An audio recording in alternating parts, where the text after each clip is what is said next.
little friends, welcome back to another cooking video with Miss Jailene. Today I'm going to be showing you how to make homemade waffles. The things that you're going to need is obviously your waffle maker, which I will show in a second in the next part of this video. You're going to need baking powder, vanilla extract, egg, flour, any type of milk you use, sugar, which I keep in my little sugar jar. You're gonna need a bowl and a spoon to mix, and you're gonna need your measuring cups, but you're gonna need the 1 cup and teaspoon. So let's get on to the next part. So here is my waffle maker. I have a Winnie the Pooh waffle maker. As you can see, this one makes small waffles, but you can use any waffle maker you have. Now for our video, I'm going to be showing you how to make waffles self-serving, which means it's just going to be just for you. It can make either 2 small waffles or 1 big waffle, but I will be posting the instructions below on the recipe that can make you more than just 1 waffle.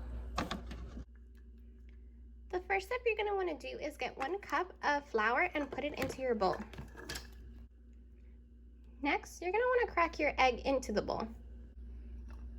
After you have cracked your egg, get 1 tablespoon of baking powder and put that into your bowl. Also add 1 tablespoon of sugar, or you can add up to 2 depending how sweet you want your waffles. Next, you're going to want to add about 2 drops of vanilla extract.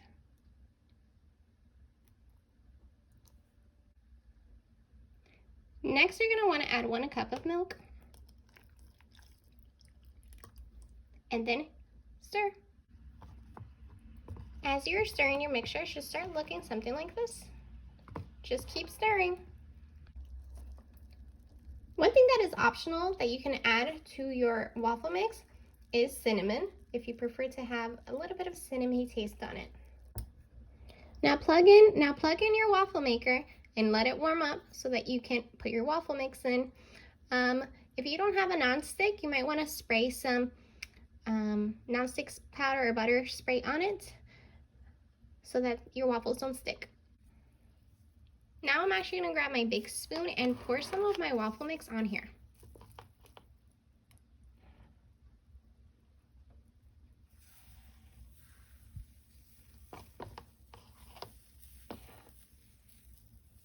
And remember, as you're pouring your mix, you don't want to fill it up too much so that your waffle doesn't spill or overflow. You just want to put in some lightly, so you see how it's covering it.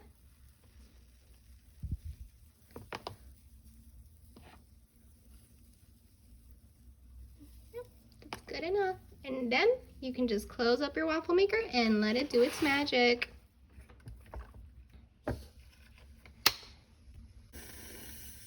My light has indicated me, because it went off, that my waffles are done, so let's see how they look.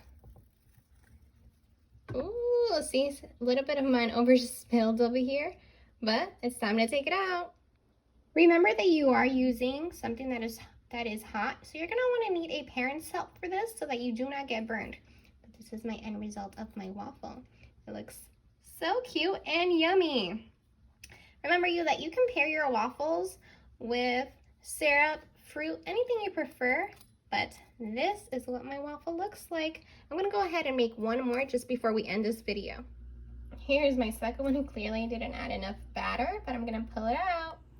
So like I said, you can pair your waffles with syrup, fruit. I just like a little bit of syrup on my waffles. I'm gonna put that right on there. And I'll give you guys a quick little view of what my waffles look. And I'm going to take the test bite to see how they are.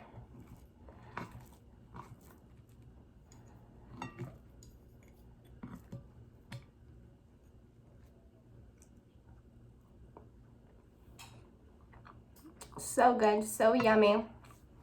Thank you guys so much for making waffles with me. Hope to see you next time at our next videos. Bye.